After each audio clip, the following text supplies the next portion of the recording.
5 yillik charchaq chiqib ketdi boru. Hozir bitta suyuntiradigan narsa bo'ldi. Nima desalaring?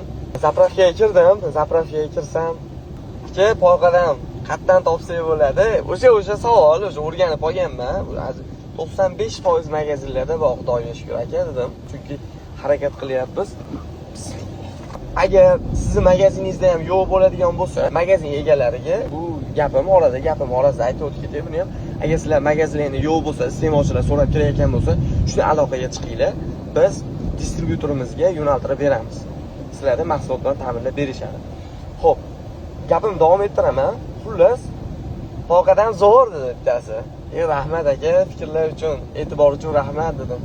Yana bittasi kelyapti. Aka, ayniqsa ani to'g'lilaringiz vashshi chiqibdi, motili ham, bu boshqa xullas, qarajun shuncha odam gapirdi-yu. Mana shunaqa yugurlarimiz, xudo xolasa kelajakda xuddi mana shu sifatga ushlagan holatda harakat qilishlarimizni charchag'i bor-ku, 5 yillik charchaq chiqib ketdi bor-ku. O'g'il bolaga 5 yillik charchaq chiqib ketdi odamdan. Bo'lishkim keldi sizlar bilan. Charchaninglar.